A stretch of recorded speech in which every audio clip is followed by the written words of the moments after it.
है और इस ऐतिहासिक दिन का हम सभी हिस्सा बनने जा रहे हैं, गवाह बनने जा रहे हैं।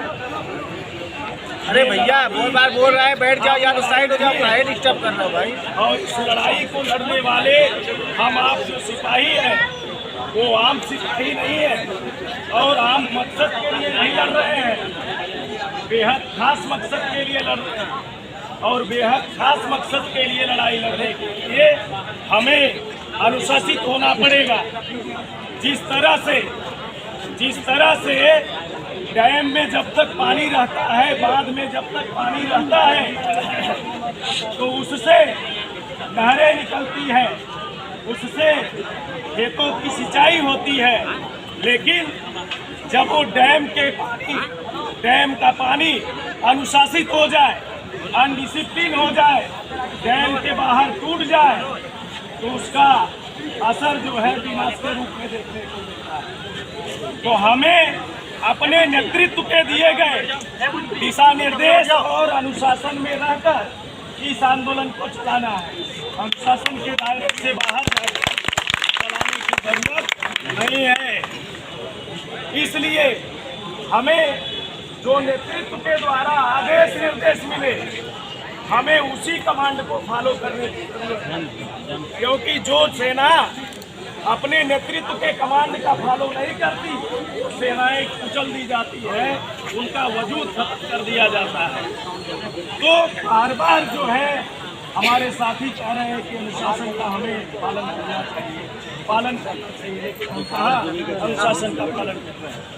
तो साथियों, चूंकि अभी लगातार कार्यक्रम चल रहा है, गला डिस्टर्ब है, इसलिए मैं ज़्यादा बातों करते हुए मैं इतनी ही बातें कहूँगा कि आप लोग अनुशासित तरीके से, जो आपके बीच में राष्ट्रीय नेतृत्व है, जो यहाँ आंदोलन चला रहे हैं, यहाँ आंदोलन का नेतृत्व कर रहे हैं, उनके आदेश निर्देश के बगैर आपको कोई भी काम, कोई भी गतिविधि यहाँ नहीं कर रहे हैं, क्योंकि वो आपके बीच में बैठे हैं और राष्ट्रीय अध्यक्ष के दिशा निर्देशन पे हम सभी बैठे हैं। तो दिशा निर्देशन के बाहर जाकर हमें काम नहीं करना की जरूरत है और हमें इस आंदोलन को सफल बनाने की जरूरत है। जो साथी अरेस्ट हैं, जब तक वो हमारे बीच में नहीं आ जाते, तब तक हमें यहाँ से उठने की जरूरत। इसलिए साथियों, मैं कहना चाहता हूँ कि फैसला चाहे जो हो मंजूर होना चाहिए, फैसला चाहे जो हो मंजूर होना चाहिए, इश्क हो चाहे जंग भरपूर होना चाहिए। ये जंग है, ये लड़ाई है, हमें लड़ने की जरूरत है और लड़ने के लिए हमारे दिलों और दिमाग में एक जो है जज्बा होनी चाहिए, एक सोच होनी चाहिए। तो एक सोच के साथ हमें लड़ाई लड़ने की जरूरत है। मातृशक्तियाँ यहाँ बैठी हुई हैं। मैं अपने हर संबोधन में 4 पंक्तियाँ बोलता हूँ कि शेरनी की नस्लें कभी सियार पैदा नहीं करती। आप लोग आज शेरनी की नस्लें कभी सियार पैदा नहीं करती, हम मूल निवासियों की माएँ कभी गद्दार पैदा नहीं करती। भेड़ियों की ताकत से ये जो आरएसएस और बीजेपी के लोग ऐलान मनाकर हमारे आंदोलन को जो है विफल करने की कोशिश में लगे थे, उससे वो 1000 गुना ज्यादा आज का आंदोलन।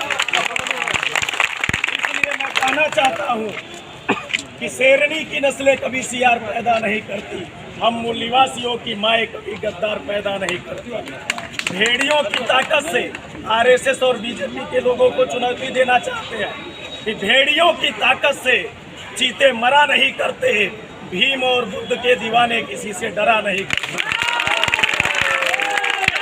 लड़ने की जरूरत नहीं है, हमें सिस्टम के खिलाफ लड़ने की जरूरत है और लड़ने के लिए सबसे बड़ा हमारे पास बायलॉज, हमारे महापुरुषों का बनाया गया संविधान है और उस संविधान के दायरे में रहकर आज इतना बड़ा आंदोलन जो पूरे भारत के लोगों को मैसेज दिया है।